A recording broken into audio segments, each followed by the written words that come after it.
It was a crisp autumn morning when I found myself standing at a crossroads, both literally and figuratively. The faint chill in the air brushed against my face, carrying with it the earthy scent of fallen leaves. My hands were shoved deep into the pockets of my coat, my breath visible as little puffs of mist dissipating into the sky. I looked down the two streets before me, though my thoughts wandered far beyond the suburban neighborhood I now called home. Moving on. The words had sounded so simple, so attainable when my friends had thrown them at me like a life raft after the wreckage of my previous relationship. She wasn't right for you, they'd said. You'll find someone better. They didn't understand. Not fully. To them she was a memory. To me she was a weight I couldn't seem to shed. Princess syndrome. That's what they called it, half laughing, half exasperated when they talked about her. And maybe they were right. Everything had to revolve around her. Her needs, her whims, her carefully curated world where I played the role of devoted subject. I suppose, in a way, I let it happen. Back then, I thought that was love. Sacrifice. Compromise. Submission, I later realized, though it took me years to admit it. I sighed, kicking at a pile of leaves that had gathered at the curb.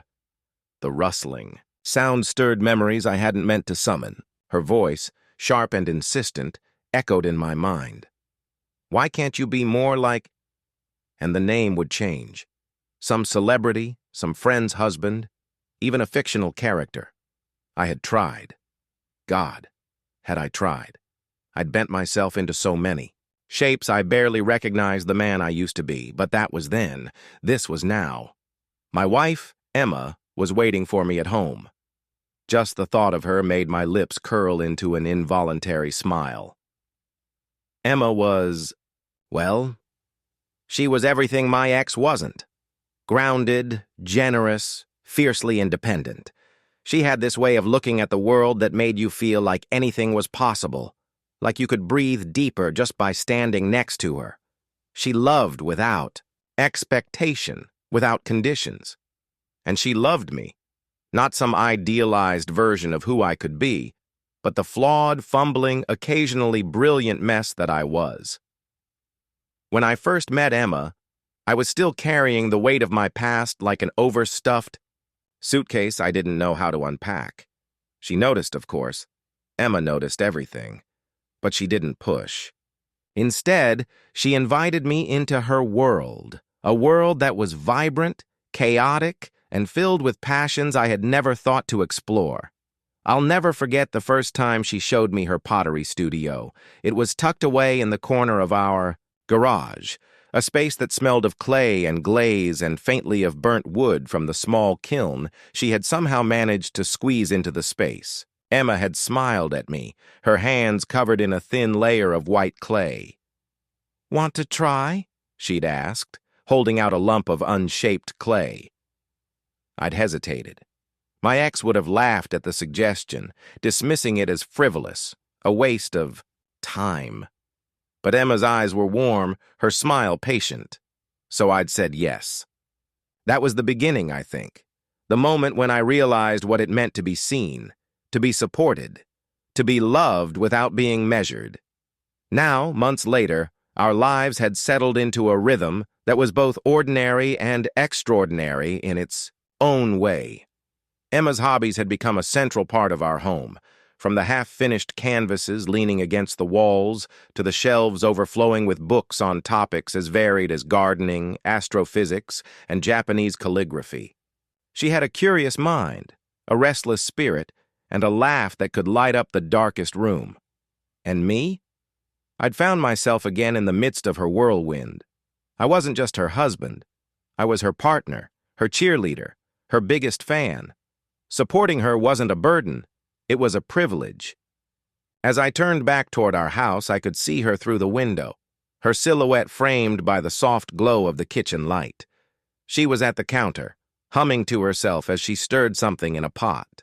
Her hair was pulled back in a messy bun, and she was wearing one of my old sweaters, the sleeves rolled up to her elbows. Home, that's what Emma was, what she had given me. A place where I didn't have to bend or break to fit. A place where I could stand tall, flawed and free, and still be loved. I stepped inside, the warmth of the house enveloping me like a hug. Emma turned to me, her smile brightening even more when she saw me. "You're just in time," she said, holding up a spoonful of whatever she was cooking. "Taste this." I crossed the room and leaned down to taste the offering, my lips brushing her fingers as I did. The flavor was rich and comforting, a perfect blend of spice and warmth. "Delicious," I said, meeting her eyes. She grinned, her eyes crinkling at the corners. "I knew you'd like it." And just like that, the shadows of my past faded a little more, replaced by the relationship with my ex. The first time I met her, she felt like sunlight. She had that kind of beauty that made you pause, a glossy, polished perfection that seemed untouchable. Her laugh was melodic, her smile disarming. At the time, I was too young and too eager to notice the cracks beneath the surface. She didn't just walk into a room, she commanded it. People flocked to her like moths to a flame, and I suppose I wasn't immune to that allure. For the first few months, it was intoxicating. Her approval felt like currency, and I spent every waking moment trying to earn it. I bought her flowers she barely noticed, planned dates she critiqued more than enjoyed, and shaped my words and actions to fit the mold she wanted me to fill. At first I didn't mind. Love was supposed to be work, wasn't it? But the cracks became harder to ignore. Little criticisms, disguised as jokes, chipped away at my confidence. "Why don't you dress like so-and-so? Why don't you earn more money like him?" She had this way of making me feel small, of turning my efforts into shortcomings. And yet, I stayed. Because when she wasn't cold or demanding, she could be charming, affectionate, and magnetic. Over time, though, the weight of her expectations crushed me. It was as if I existed to serve her story, never to write my own. By the time the relationship ended, I didn't even recognize myself. I was exhausted, angry, and deeply ashamed for letting it go on as long as it had. It wasn't just a breakup, it was a reckoning. I had to confront the part of me that thought her love was the best I could hope for. I had to learn to forgive myself for staying in a place where I wasn't valued. The first meeting with Emma. I first met Emma at a farmer's market. It was one of those unassuming Sundays where I dragged myself out of the house to do something productive.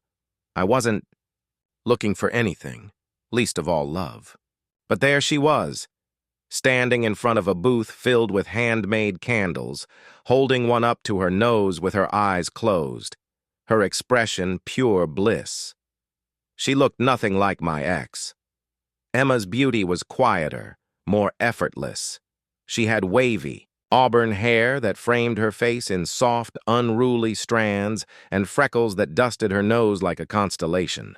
She wore a loose-knit sweater that looked like it had seen better days, and jeans with paint splatters on them. I couldn't tell. What compelled me to speak to her?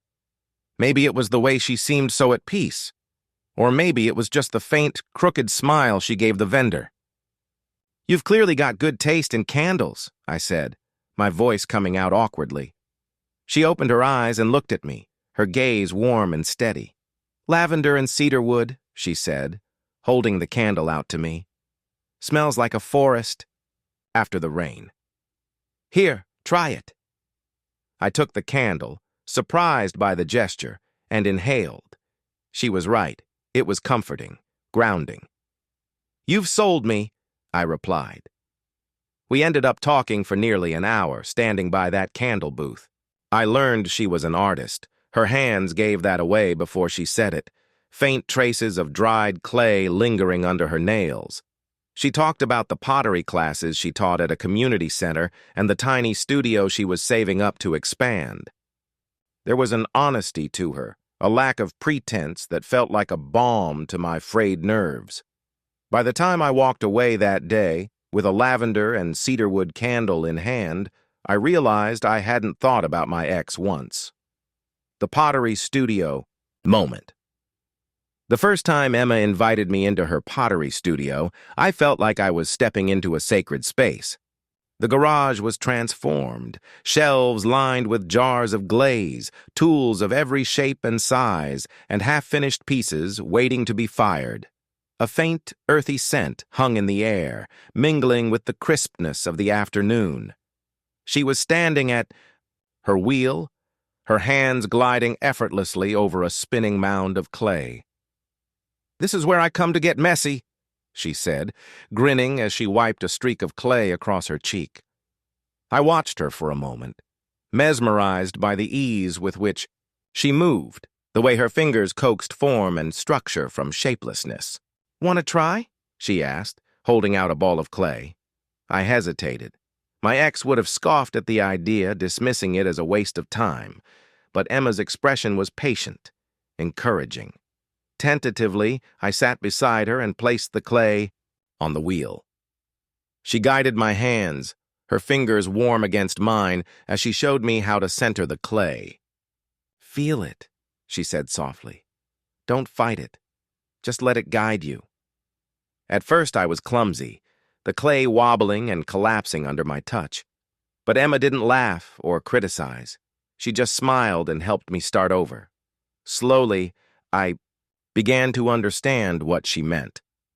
The clay wasn't just something to be shaped, it was something to listen to. When I finally pulled my hands away, a small, misshapen bowl sat on the wheel. The relationship with my ex, the rise and fall. The beginning of our relationship felt like stepping into a whirlwind. She was magnetic, pulling me into her orbit with the kind of force you don't question. Her confidence bordered on regal, as if she belonged on a pedestal. She had a way of making everything seem larger than life. Her laughter, her presence, even the way she carried herself, like the world owed her something.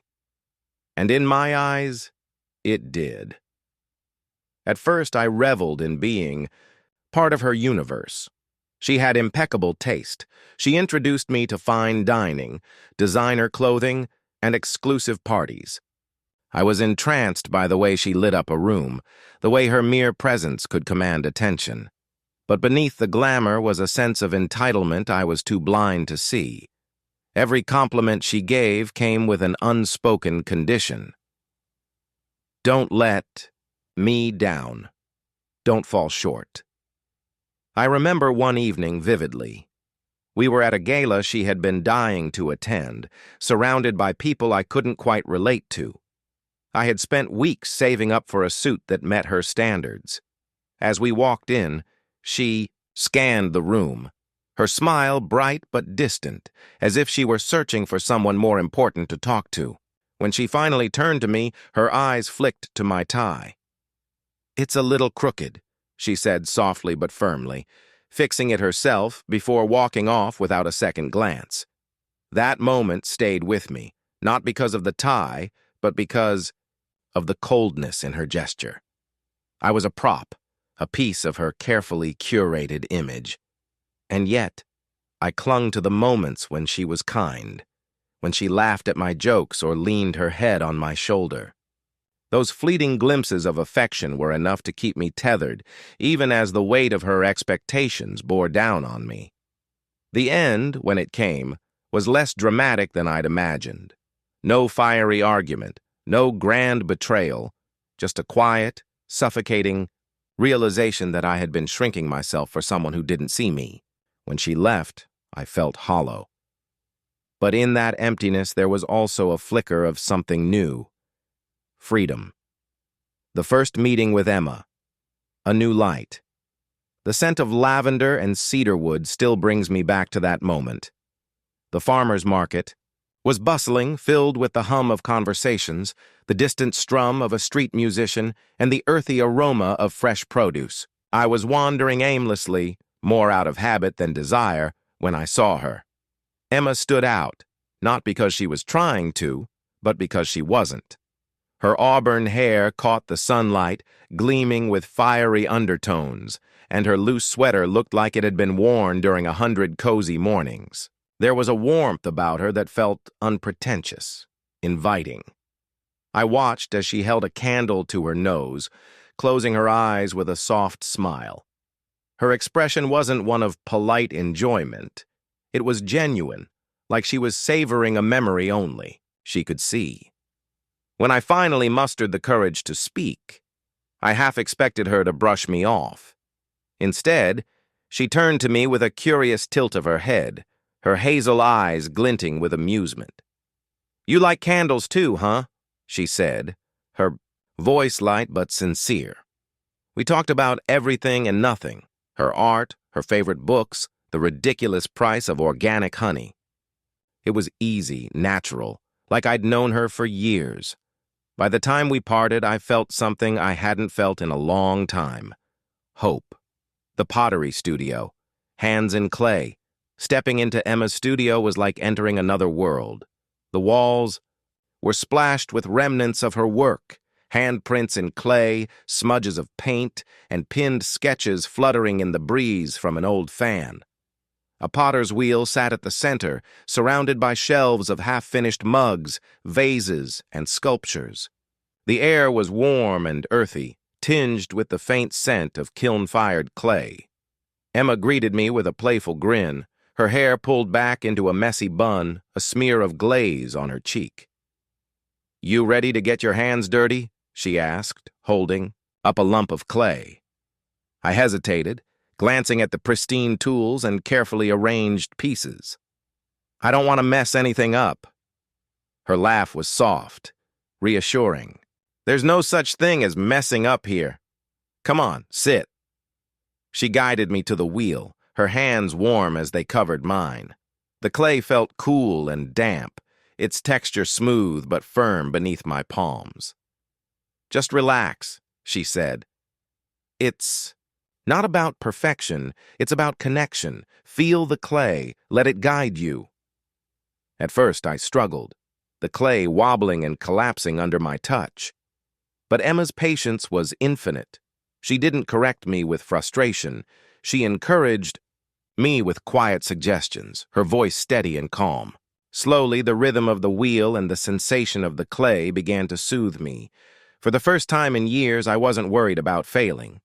By the end of the session, I had created something. Rough, uneven, but unmistakably mine. Emma held it up like it was a treasure. "See?" she said, her eyes sparkling. "Told you you'd be good." The relationship with my ex. The rise and fall. The beginning of our relationship felt intoxicating, like stepping into a life that wasn't mine, but one I desperately wanted to belong to. She had an allure I couldn't resist, a queen who walked through the world as if every spotlight was meant to follow her. From the moment we met, I was drawn to her, captivated by the way she could turn the mundane into something extraordinary. Or maybe it wasn't extraordinary. Maybe it was just her ability to convince me it was. She had a way of making you feel like you were the only person in the room, until you realized that she craved the attention of everyone else in it too. But I was blinded by her charm, too enamored to notice the cracks forming beneath the surface of our picture-perfect life. I remember the first time I truly felt the weight of her expectations. We were at a high-end restaurant, a place where the menu didn't list prices and the waiters treated you like royalty. She ordered with ease, her voice carrying a melodic authority that turned heads. Meanwhile, I stumbled over the words, intimidated by a menu full of items I couldn't even pronounce. Her smile faltered for a moment and she leaned in, her tone sweet but sharp. "You're doing fine, but next time try to sound more confident," she whispered, her perfectly manicured nails lightly grazing my arm as if to soften the sting. That was the thing about her. Everything was a lesson in how to speak, how to dress, how to carry myself in her world. I was a project she took pride in molding, but the cost of perfection was losing pieces of myself. By the end, I didn't recognize the man staring back at me in the mirror.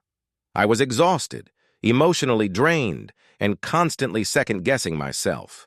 The love I thought we shared had turned into a performance, and I was desperate to step off the stage. The breakup wasn't dramatic. No shouting, no tears, just a cold, calculated conversation over coffee. She told me she needed someone who could match her energy. I nodded, pretending I understood, but deep down I felt a strange mix of relief and loss. The first meeting with Emma, a new light. The farmer's market was alive with a symphony of sounds and scents. The chatter of vendors, the hum of distant music, the earthy aroma of fresh herbs mingling with the sweetness of ripe fruit. It was the kind of place I would have avoided before, too ordinary by my ex's standards. But that day, I wandered through the stalls aimlessly, searching for something I couldn't name. And then I saw her. Emma wasn't the type of person who demanded attention. She simply drew it. Her auburn hair was loosely tied back, with stray strands framing her face, and she wore a cardigan that looked impossibly soft, its sleeves slightly too long for her hands. She wasn't dressed to impress, but there was a quiet confidence in the way she carried herself, like she belonged in every moment she inhabited. She was standing by a candle stall, her fingers lightly brushing the labels as she picked one up to smell. I couldn't help but watch as her eyes fluttered closed and a smile spread across her face.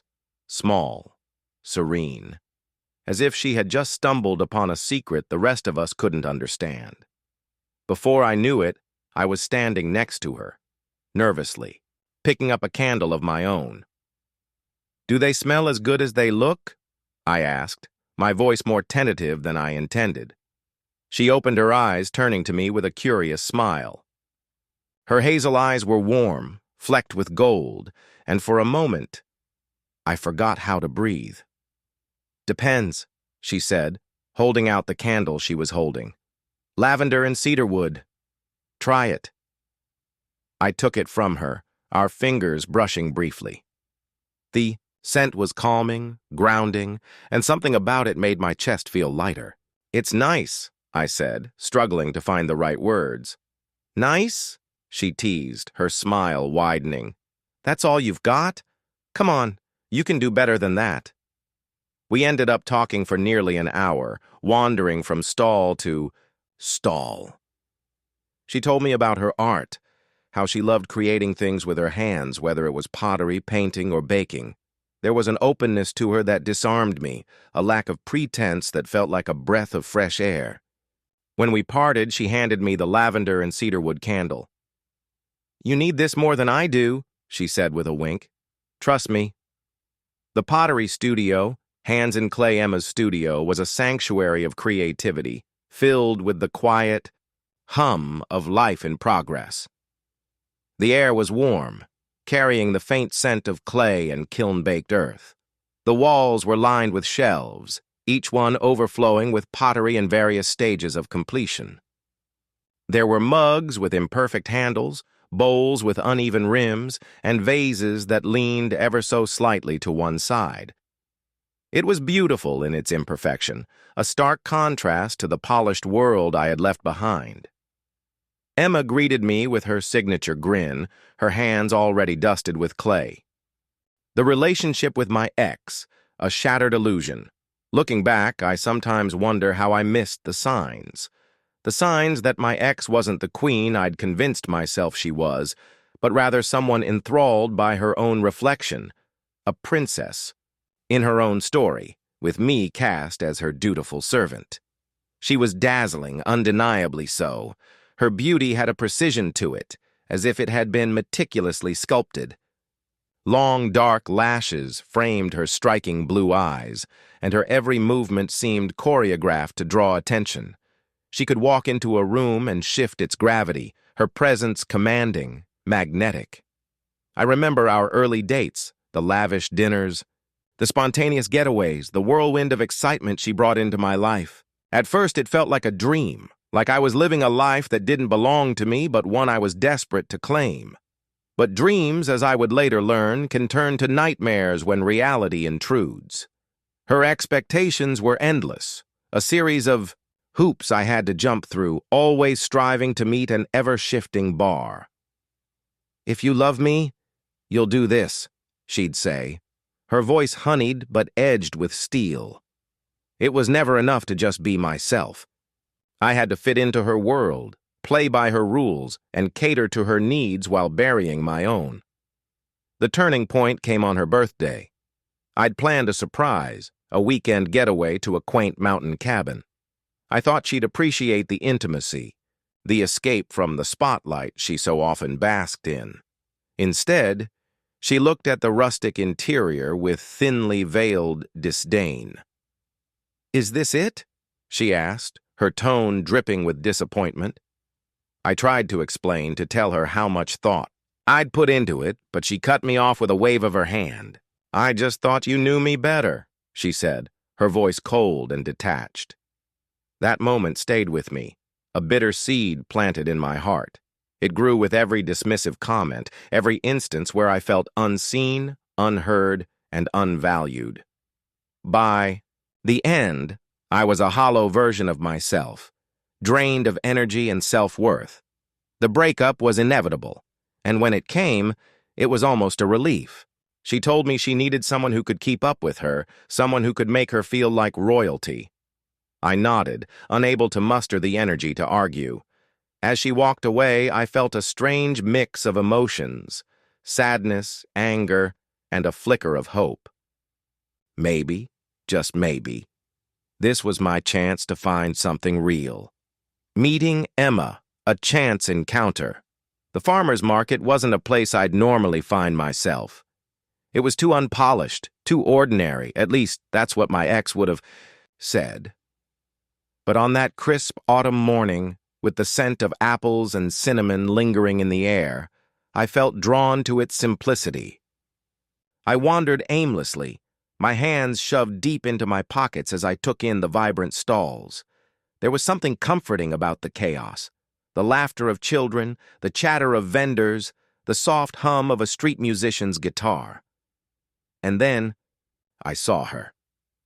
Emma stood by a stall selling candles, her auburn hair catching the sunlight like fire. She was wearing a green cardigan that looked a size too big, the sleeves rolled up to reveal her delicate wrists. There was a faint smudge of paint on her cheek, as if she'd been creating something beautiful before deciding to step out into the world. She was holding a candle to her nose, her eyes closed as she inhaled deeply. Her expression was one of pure contentment, as if the rest of the world had faded away, leaving only her and that moment. Before I could stop myself, I found myself standing next to her. "Is it that good?" I asked, my voice breaking the spell. She opened her eyes, and I was struck by their warmth, a hazel hue flecked with gold, like sunlight filtering through autumn leaves. She smiled, handing me the candle. "Lavender and cedarwood. Try it." Our fingers brushed as I took it from her, a brief electric moment that left me slightly breathless. The scent was calming, grounding, and for the first time in a long while, I felt at ease. We started talking, our conversation meandering like the paths between the stalls. She told me about her love for art, how she found joy in creating things with her hands. Her voice was soft but animated, her laughter light and genuine. By the time we parted, I felt lighter, as if meeting her had lifted a weight I didn't realize I was carrying. She handed me the candle with a playful smile. "You need this," she said. "Trust me." Emma's world, the power of creation. Emma's pottery studio was like stepping into another universe, a universe where creativity thrived and perfection didn't matter. The air was warm and earthy, filled with the scent of clay and the faint hum of a nearby kiln. She greeted me with a smile that made my chest tighten in the best way. "Ready to get your hands dirty?" she asked, holding out an apron. I hesitated, eyeing the spinning wheel in the center of the room. "I'm not sure I'm cut out for this." Emma laughed. Learning to love fully. The journey of healing. Being with Emma wasn't a fairy tale. There were no grand rescues, no sweeping declarations under a moonlit sky. What we had was quieter, deeper, a slow, steady rhythm that grounded me in ways I didn't know I needed. At first, I struggled to let her in. The scars from my past were invisible but tender, a constant reminder of my inadequacies. I often found myself overanalyzing the smallest things, her silences, her smiles, the way she'd tilt her head while painting. Was she happy? Was I enough? One night, as we sat on the couch in her studio apartment, the glow of her latest painting drying in the background, she noticed my unease. "You're quiet tonight," she said, her voice soft but probing. I hesitated, my fingers tracing the edge of a mug she'd made, a delicate thing, pale blue with an imperfect glaze. "Sometimes. I'm afraid I'll mess this up," I admitted, my voice barely above a whisper. Emma set down her brush and turned to me, her hazel eyes filled with a kindness I didn't think I deserved. "Messing up is part of it," she said, leaning closer. "Life, love, art, it's all about the imperfections. That's what makes it real." Her words hit me like a gentle wave, washing away some of the doubt I'd been carrying. She wasn't asking for perfection. She just wanted me, flaws, fears, and all. Emma's Hobbies. A window into her world. Emma's hobbies became the heartbeat of our relationship. Her love for pottery and painting was infectious, and soon I found myself drawn into her creative orbit.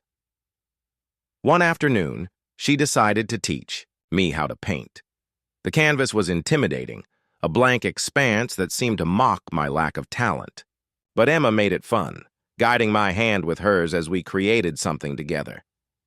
"It doesn't have to be perfect," she reminded me, laughing as I accidentally smeared a streak of red across the canvas. "It just has to be honest." That became our mantra, not just for art, but for everything we did together. Whether it was baking cookies that came out slightly burnt, or planting a garden that seemed determined to rebel against our efforts, we embraced the chaos, finding joy in the process rather than the result. Her world was vibrant, filled with colors and textures I'd never noticed before. Through her, I learned to appreciate the beauty in imperfection, the way a cracked vase could still hold flowers, the way a lopsided painting could still make you smile. The candle workshop, a symbol of growth. One chilly December evening, Emma surprised me with a date idea that caught me off guard. "We're making candles tonight," she announced, holding up a flyer for a workshop at a local artisan shop. "Candles?" I asked, raising an eyebrow. "Isn't that more your thing?" She grinned, pulling me toward the door. "Exactly. You'll love it." The workshop was cozy, held in a small space filled with shelves of essential oils and jars of melted wax. The instructor, a cheerful older woman named Martha, welcomed us with an enthusiasm that made the room feel even warmer. As we worked side by side, choosing scents and mixing colors, I felt a sense of calm wash over me. Emma chose lavender and sandalwood for hers, the combination both soothing and grounding. I went for cedarwood and bergamot, a scent that reminded me of crisp mornings and fresh starts. When we were done, Emma held up her candle, examining it with a satisfied smile. "See?" she said, nudging me playfully. "You're a natural." I looked at my candle, its surface slightly uneven but uniquely mine, and felt a quiet pride. It wasn't perfect, but it was honest, a reflection of where I was and who I was becoming. Building a life together. Over time, I found myself not just supporting Emma's hobbies, but cherishing them. Her studio became a sanctuary, a place where we could escape the world and lose ourselves in creativity. On weekends, we'd visit art galleries, farmers markets, and craft fairs, always coming home with new ideas and inspiration. I started helping her with her projects, sanding wood for frames, mixing glazes for her pottery, even learning to throw a pot or two myself. Our home became a testament to our shared life, filled with the scent of candles, the texture of handmade pottery, and the vibrant hues of Emma's paintings. Every corner held a story, a memory, a piece of us. I realized that love wasn't about grand gestures or fitting into someone else's mold. It was about showing up day after day in the small, meaningful ways that mattered most, reflecting on the past, embracing the future. Every now and then, I think about my past, about the version of me who tried so hard to be someone he wasn't, who measured his worth by how well he could meet someone else's expectations. But those thoughts no longer carry the weight they once did. They're like old photographs, faded, distant, and no longer relevant to the person I've become. With Emma, I've learned that love is a partnership. The test of our bond, confronting temptation, it's strange how the echoes of an old life can resurface when you least expect them, like a ghost brushing past your skin. For me, it came in the form of a message. I was at work, sitting at my desk, in the quiet lull after lunch when my phone buzzed. It was a notification from a social media app I barely used anymore. Curious, I unlocked my phone. It was her, my ex. "Hey," the message read, "I was just thinking about you. Hope you're doing well." I stared at the screen, my heart beating faster than I cared to admit. It had been years since we'd spoken, and I had no illusions about her reasons for reaching out.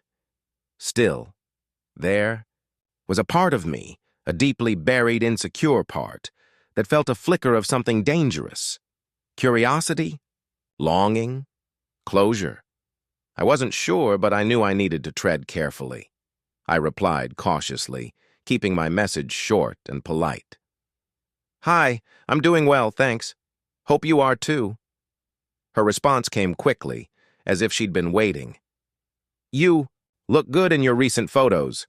I was reminiscing about our time together. Do you ever think about me?" There it was, a line cast into the waters of my uncertainty, baited with nostalgia and flattery. I should have ignored it. I should have deleted the message and moved on. But instead, I found myself typing, my fingers moving before my brain could catch up. "Sometimes," I wrote, though even as I typed it, I felt a pang of guilt. Emma had a way of reading me like no one else ever could. That evening, as we sat on the couch watching a movie, she turned to me, her hazel eyes searching mine. "You're quiet," she said, tilting her head slightly. "Something on your mind?" I hesitated, the weight of my earlier conversation. With my ex pressing down on me, should I tell her? Would she understand? "It's nothing," I lied, forcing a smile. But Emma wasn't one to let things slide. She reached out, placing a hand on mine. "You don't have to carry it alone, you know. Whatever it is, I'm here." Her words broke something inside me, a dam I hadn't realized I'd built. I told her everything, about the message, about my reply, about the doubts and fears that had crept in like shadows. Emma listened without interrupting, her expression calm but thoughtful. When I finished, she took a deep breath and said, "Thank you for telling me. It couldn't have been easy." I looked down, ashamed. "I feel like I betrayed you, even if it was just a message." Emma shook her head. "You didn't. But we need to figure out why you felt the need to respond in the first place. Let's talk about it." Facing my fears. That night, we had the kind of conversation I'd always avoided in the past. It was raw, honest, and uncomfortably vulnerable. I admitted that a part of me still carried the insecurities from my previous relationship, the feeling that I wasn't enough, that I had to prove my worth constantly. The message from my ex had tapped into those old wounds, making me question myself in ways I hadn't in years.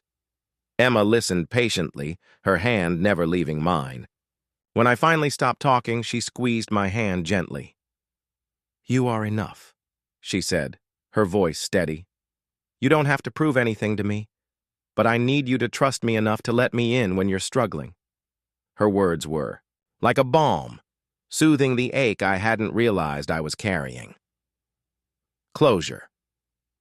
The next day, I deleted the messages from my ex and blocked her account. It wasn't about running away or avoiding temptation. It was about choosing Emma, choosing us.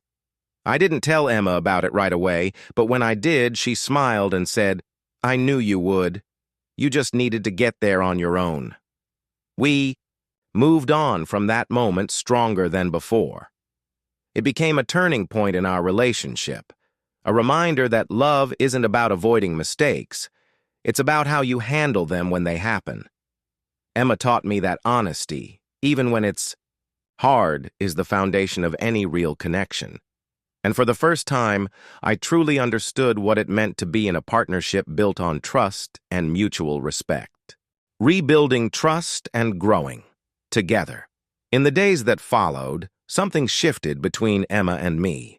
The air between us felt lighter, yet the foundation of our relationship seemed even more solid. It was as if admitting my flaws, showing her the messy, uncertain parts of me, had brought us closer together. Emma didn't treat me differently after my confession. She didn't hold it over my head or question my loyalty. Instead, she focused on what mattered, building a life together that left no room for ghosts of the past. One evening, as we cleaned up after dinner, Emma spoke with a kind of determination that I hadn't seen before. "You know," she said, stacking plates in the sink, "I don't want us to just move past what happened. I want us to grow from it." I glanced at her, the vulnerability in her voice catching my attention. "What do you mean?" I asked. "I mean, maybe this is a chance for us to strengthen what we have, to talk about the things we haven't talked about yet, the fears, the doubts, the baggage we both bring to the table. I don't want to sweep anything under the rug." She turned to me, her eyes clear and unwavering. "What do you think?" I thought about her words for a moment. It wasn't an easy thing she was suggesting. Opening up about the darker corners of my mind, the parts I wasn't proud of. It felt like stepping into uncharted territory. But I also knew that Emma wasn't the kind of person who would ask for something unless she truly believed it would help us both. "I think you're right," I said finally. "It's not going to be easy, but I'm ready to try." Confronting the baggage. We began a ritual of sorts, weekly conversations where we'd set aside time to talk about anything and everything. We called them our check-ins, and they became a safe space to explore the things that often went unsaid in relationships. In one of our early check-ins, Emma opened up about her own fears. "I've always felt like I had to be the strong one," she admitted, her hands nervously twisting the hem of her sweater.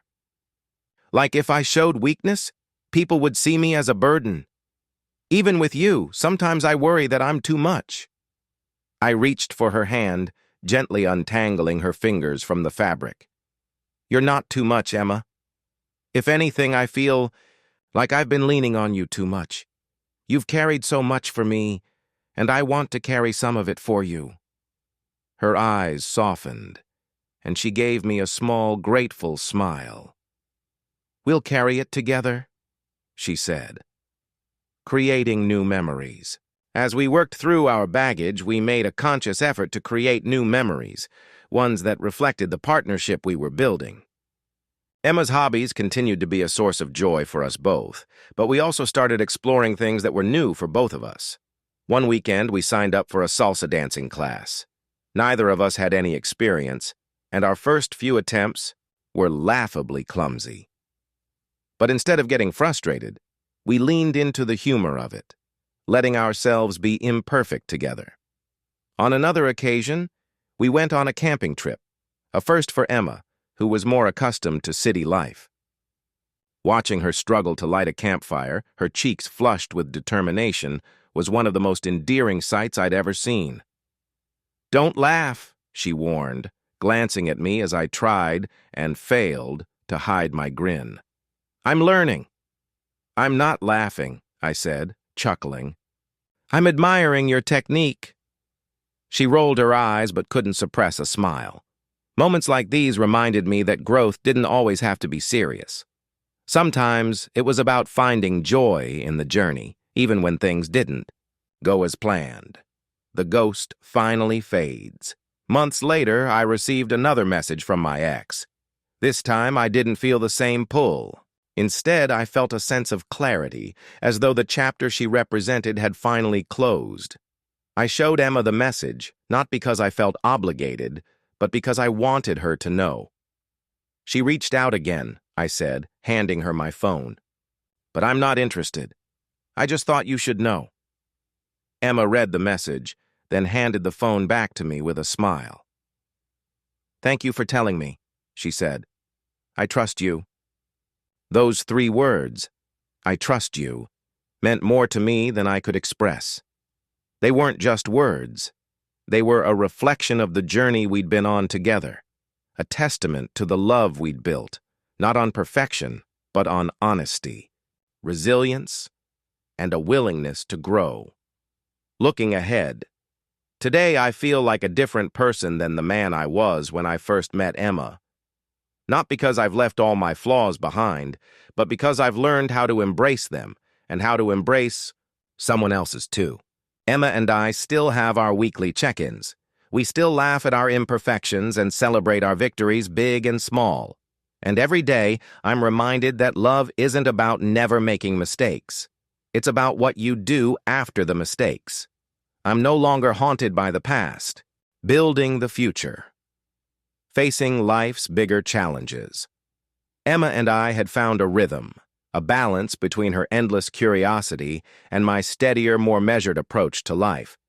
It felt like we were standing on solid ground again, but life, as it often does, had a way of testing even the strongest bonds. It started with a conversation over dinner, one that shifted the course of our lives. Emma's big idea. Have you ever thought about moving? Emma asked, her voice light, but there was a certain weight behind her question. I glanced up from my plate. Moving? Like, to a different house? No, she said, shaking her head, a spark of excitement lighting up her hazel eyes. I mean to a different city, maybe even a different country.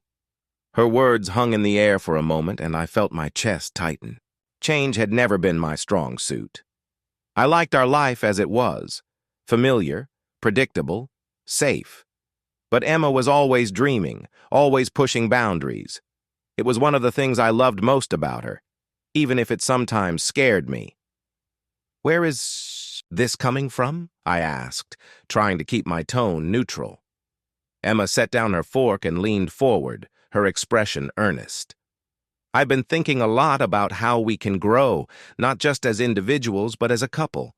And I feel like staying. In one place, doing the same things, it's comfortable, but it's not challenging us. What if we tried something completely new? A fresh start somewhere else? I took a sip of water, stalling for time as I considered her words. The idea of uprooting our lives was daunting, but I could see how much it meant to her. And wasn't this what I'd promised myself? To support her dreams? To grow with her? Not hold her back? Okay, I said finally, setting my glass down. Let's talk about it. Where would you want to go? The decision. Over the next few weeks, we spent countless evenings researching potential destinations. Emma was drawn to places full of culture and history, while I leaned toward locations with stability and practicality. It became a game of compromise, a dance of finding the middle ground. Eventually, we settled on Edinburgh, Scotland. It had the charm and adventure Emma craved, with enough structure to ease my anxieties. The thought of living among cobblestone streets and centuries-old architecture stirred something in me, too. A quiet excitement I hadn't felt in a long time. The decision to move wasn't just about the destination. It was about what it represented. A chance to start anew, to write the next chapter of our lives together. The challenges of change. Preparing for the move was a whirlwind. There were visas to apply for, belongings to sort through, and goodbyes to say. It was overwhelming at times, but we leaned on each other, finding strength in our shared purpose. Still, there were moments of doubt. One evening, as I packed up a box of books, I found an old photo album. Flipping through the pages, I was hit with a wave of nostalgia. Pictures of my childhood home, family gatherings, and old friends reminded me of all the things I was leaving behind. Emma walked into the room and saw me holding the album. She sat down beside me, her hand resting on my shoulder. "Having second thoughts?" she asked gently. I nodded, unable to find the words to explain the mix of emotions swirling inside me. She took my hand and squeezed it. "It's okay to be scared. I'm scared too. But think of all the memories we'll make in our new home. And we'll still have these," she said, gesturing to the album. "They're part of who we are, and they'll come with us." Her words brought me comfort, reminding me that change didn't mean losing the past. It meant building on it. A new chapter. The day we arrived in Edinburgh was one I'll never forget. The crisp air, the sound of bagpipes echoing through the streets, the sight of the majestic castle perched atop its rocky hill. It was like stepping into a storybook. We found a small flat in a charming neighborhood, its stone walls and narrow staircases giving it a cozy old-world feel. It wasn't perfect. There were drafts in the windows and the plumbing was temperamental, but it was ours. Emma threw herself into exploring the city, joining local art workshops and community events. I found a job at a local firm and started to settle into the rhythm of our new life. We spent weekends wandering through museums, hiking in the nearby hills, and discovering hidden gems in the city's winding alleys. There were challenges, of course, adjusting to a new culture, missing friends and family, and navigating the inevitable disagreements that came with so much change. But through it all, we never stopped communicating, never stopped supporting each other. The gift of growth. Looking back, I realized that moving to Edinburgh wasn't just about starting over. It was about growth. It was about learning to embrace uncertainty, to step out of my comfort zone, and to trust in the strength of our partnership. Finding our place in Edinburgh. A journey of rediscovery. Living in Edinburgh had opened a new chapter in our lives, but it had also revealed new dimensions of our relationship, things we hadn't yet explored, challenges we hadn't anticipated, and moments of connection that deepened our bond in ways I hadn't expected. It wasn't always easy. The excitement of starting fresh began to wear off after the first few months, replaced by the reality of daily life in a new city. There were moments of doubt, when the charm of the cobblestone streets couldn't mask the weight of the loneliness that sometimes crept in, especially during the long, gray winter months. But through it all, I found myself more committed to Emma than I had ever been, and in turn she pushed me to see beyond my own hesitations, to embrace the unknown with the same fervor that had fueled her own dreams. The winter that tested us. Winter in Edinburgh was unlike anything I had experienced before. The city, with its towering medieval buildings, seemed to grow even more mystical as it was blanketed in snow. The cold seeped into every corner of our flat, and the long, dark nights often left me feeling isolated, even though Emma was right beside me. One evening, as the wind howled outside, I sat by the window, looking out at the city's glowing lights. Emma was across the room, her easel set up in the corner, quietly working on one of her new paintings. I couldn't help but feel the weight of the silence between us, a silent tension that had been building for days. I knew we were both struggling. She, with the pull of her creative ambitions and the loneliness of being away from her family. Me, with the isolation I felt in a foreign land, struggling to make connections at work and finding myself in unfamiliar routines. I couldn't help but feel like we were drifting apart, the distance between us growing ever wider, like the cold winter winds that seemed to freeze everything in its path. "Emma," I said quietly, my voice barely above a whisper, "are you okay?" She paused, her brush hovering above the canvas before setting it down and turning to face me. There was a faint weariness in her eyes, but she smiled. "I'm fine," she said, her voice calm, but there was an edge to it that I didn't miss. "Just a little homesick, I suppose." "I get that," I said, my heart heavy. "I miss home, too." Sometimes I wonder if we made the right choice, you know? Moving here. Emma stood and crossed the room, sitting beside me at the window. Her hand found mine, and for a moment, we just sat there in silence, the weight of our thoughts shared between us. "I don't regret it," she said finally, her voice soft but resolute. "I think we're exactly where we need to be. But I won't lie. It's been hard, for both of us." I nodded, squeezing her hand. "I just feel like I'm not the person I thought I was. This place, it's so different. So foreign." "That's because you're growing," she said, her eyes locking onto mine. "We're both growing. It's not supposed to be easy. If it were, it wouldn't be worth it." Her words settled in the air like a promise, and for the first time in weeks, I felt a flicker of hope. She was right. This was hard. But maybe it wasn't supposed to be easy. Maybe this was the challenge we needed to face together, reconnecting in the midst of change. The days that followed were marked by a quiet kind of change. We began to intentionally carve out time for each other, time that wasn't about packing boxes or adjusting to work schedules, but about reconnecting in the simplest ways. We started taking long walks through the city, exploring neighborhoods we hadn't yet ventured into. One afternoon, we found a small cafe tucked away behind a bookshop, the kind of place that felt timeless. We sat by the window, sipping our coffee and talking about everything and nothing, our dreams, our fears, the things we missed about home, the things we loved about this new life. It was in these moments when we weren't talking about the challenges of our lives, but instead about the small, beautiful things around us, that I realized how much we had grown. We had created a life here, one that was imperfect, but entirely ours. And in each other, we had found the constant in the midst of change. The bond that deepens. One evening, after a particularly long day, Emma and I sat on the couch in our living room, the fire crackling softly in the background. She leaned her head on my shoulder, and I wrapped my arm around her, pulling her close. "I think I'm starting to understand what you mean," I said, my voice quiet but filled with realization. "About this place being where we need to be.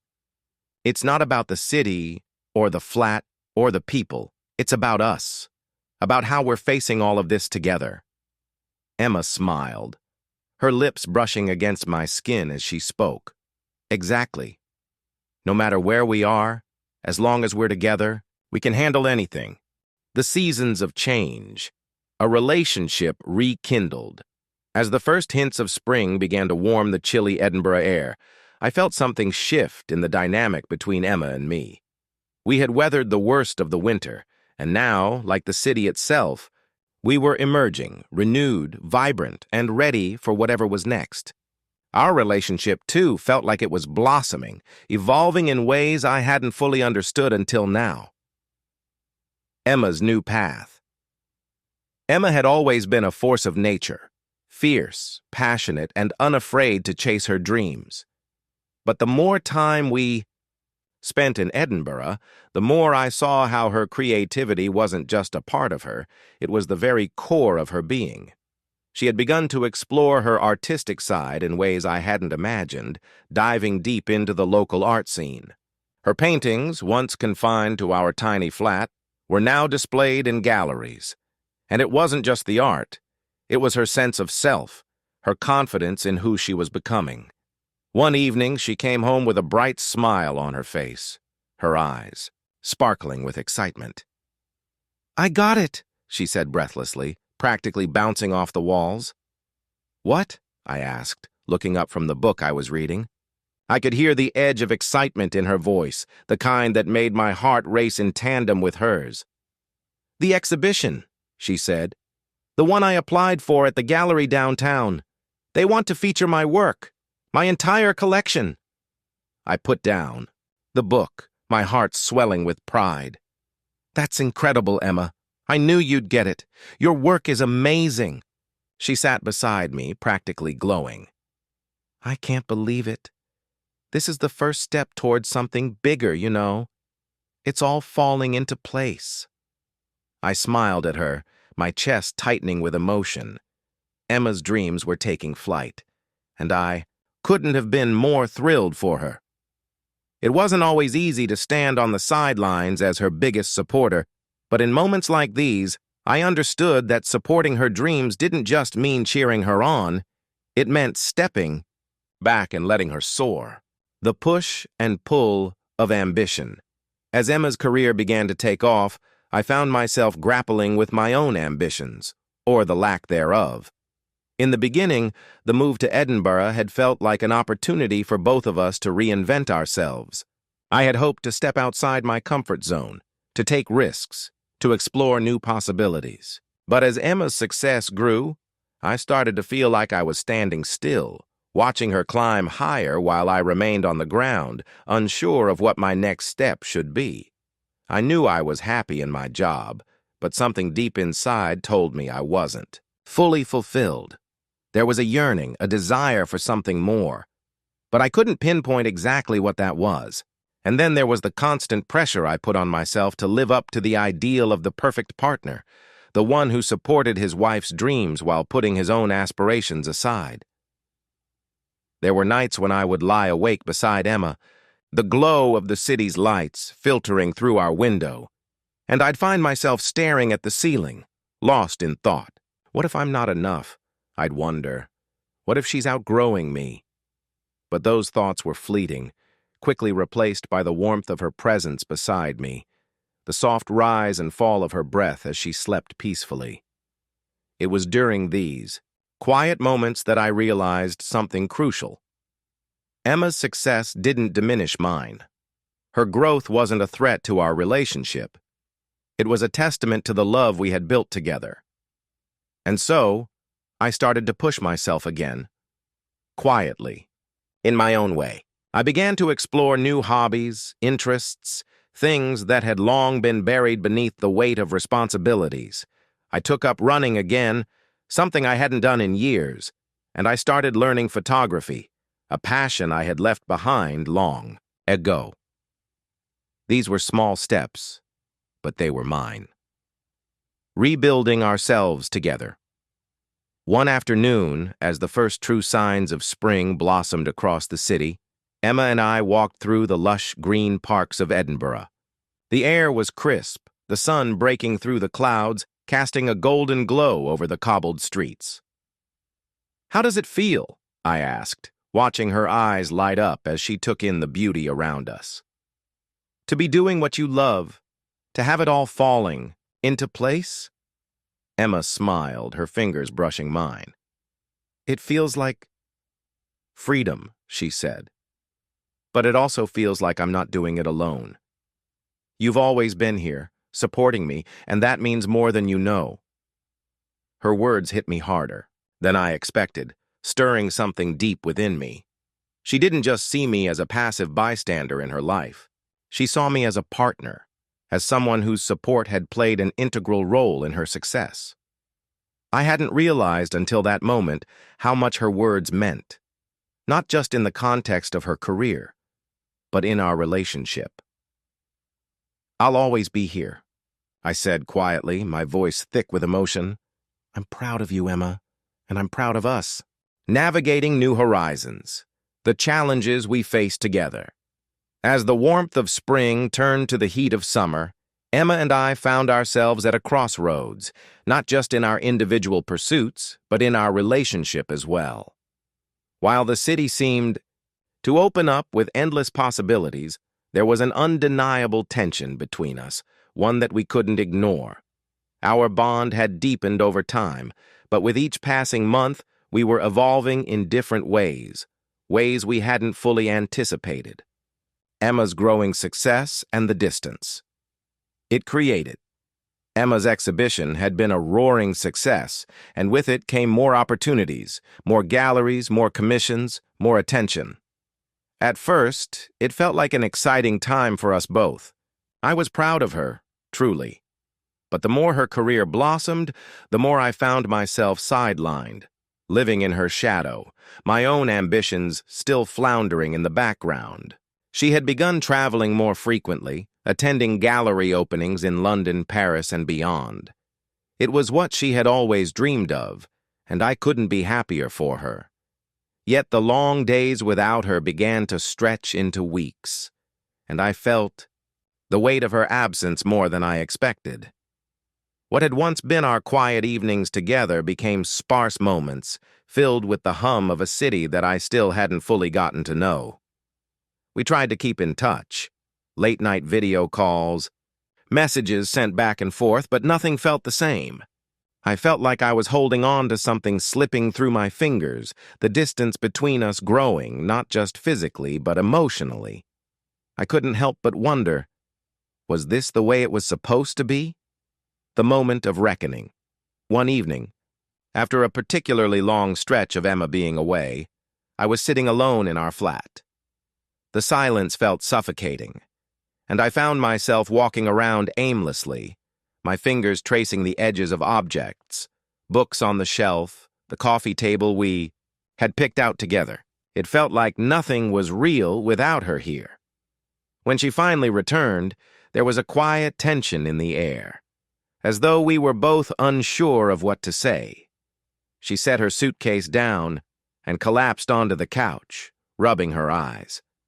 I could see the exhaustion in her posture, but there was something else, something that felt different. We hadn't really talked in days. "Emma," I said gently, sitting down beside her, "I've been thinking about this a lot, about us." She looked at me, her brow furrowing slightly. "What do you mean?" "I don't know, but it feels like we're slipping, like I'm losing you somehow." My voice cracked slightly, the vulnerability of my words making the air between us heavy. "I want to be here for you, to support you in everything you do, but I don't want to lose myself in the process." Her eyes softened, and I saw the guilt flash across her face. She reached for my hand, her fingers warm against mine. "I'm so sorry," she said, her voice quiet. "I didn't realize how much I was pulling away. I've been so caught up in everything that's happening, but that's no excuse." I shook my head, a deep sigh escaping me. "It's not about excuses, Emma. I just feel like I've lost touch with who we are, with what we've built together." For a moment there was silence, the weight of our unspoken emotions lingering in the room, but then she squeezed my hand tighter, her voice steadier now. "I don't want that either. You mean everything to me. I've been so focused on my career that I didn't see how it was affecting us. I'm sorry." Rediscovering ourselves. Together, the next few days were a whirlwind of reflection. We spent more time together, just the two of us. We talked, not just about the things that had been weighing on us, but also about the things we wanted for the future, both as individuals and as partners. Emma shared her fears about losing herself in her success, about how she felt torn between the life she had always dreamed of and the life she had built with me. I listened, my heart aching for her, but also understanding her struggle. It wasn't easy to find balance when your dreams were so big, when you wanted to be everything for everyone. But as we sat together in the soft light of the evening, we realized something important. We didn't need to choose between our individual ambitions and our relationship.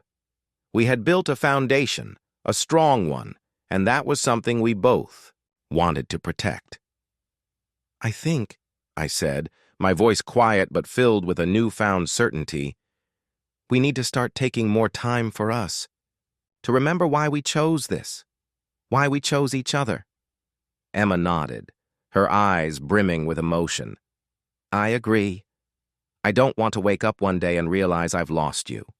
You're my anchor. You always have been." Finding a new rhythm.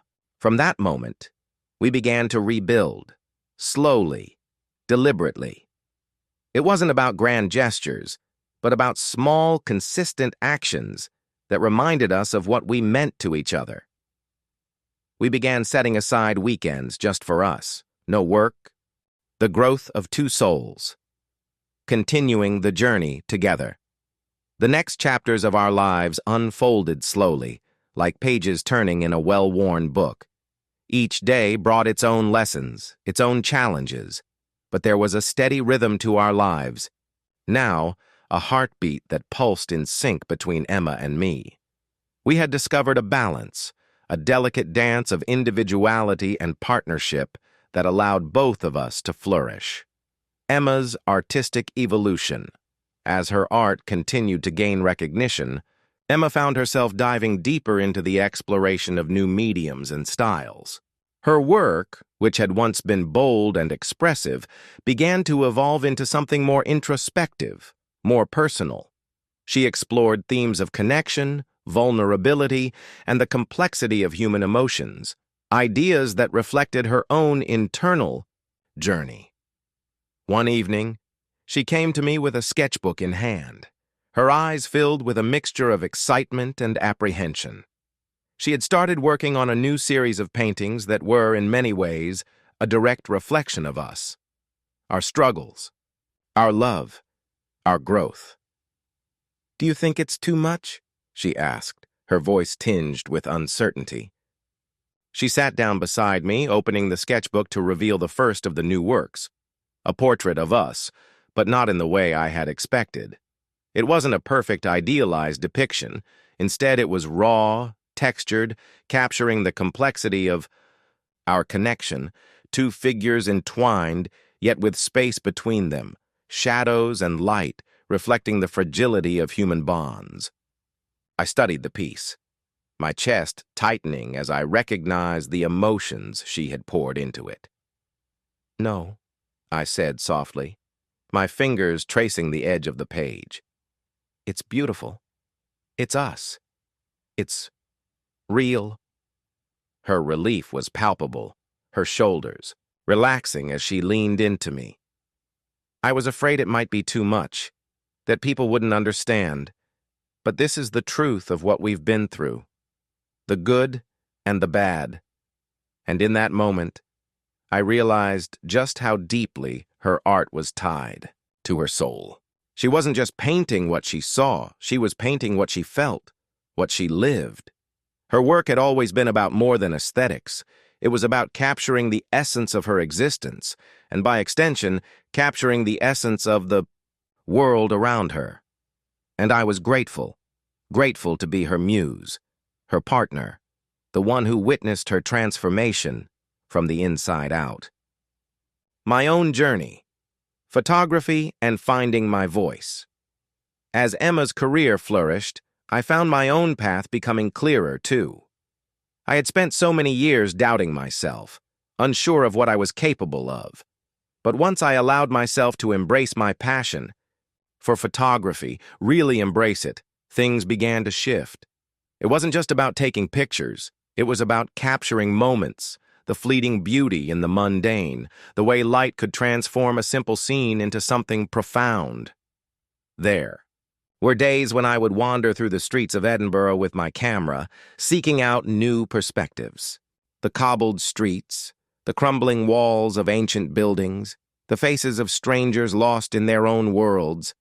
They all became subjects for my lens. At first, I was unsure whether anyone would care about my work. But then, one day, a local gallery reached out, offering to showcase a few of my pieces. I remember the first time I walked into the gallery and saw my photographs hanging on the walls. They were mine, each image a reflection of my experiences, my emotions, my growth. It felt like stepping into a new version of myself, one I had never known was possible. Emma was with me when I visited the gallery that day, her eyes filled with pride as she stood beside me. "You did it," she said, her voice a whisper, as if the moment was sacred. "I did," I said, my heart swelling. And in that moment, I realized that the journey wasn't about comparing myself to Emma or anyone else. It was about finding my own path, my own voice, and carving out a space for myself in the world. A new kind of partnership, supporting each other's dreams. As we each grew into our own identities, we found that our relationship transformed once again. No longer were we simply partners in love, we were partners in ambition. Our success, our passions, no longer existed in separate spheres. They intertwined, interlaced, forming a new kind of partnership that was rooted not only in love, but in mutual respect for each other's aspirations. I began traveling with Emma to her gallery openings, not just as her husband, but as a collaborator, as someone who understood the hard work behind the art, the long nights and the early mornings. And in turn, she started accompanying me on photography expeditions, offering her keen eye for composition, her insight into light and shadow. It became clear that we weren't just living parallel lives, we were living intertwined ones, each of us elevating the other. But this wasn't just about professional support, it was about emotional support as well.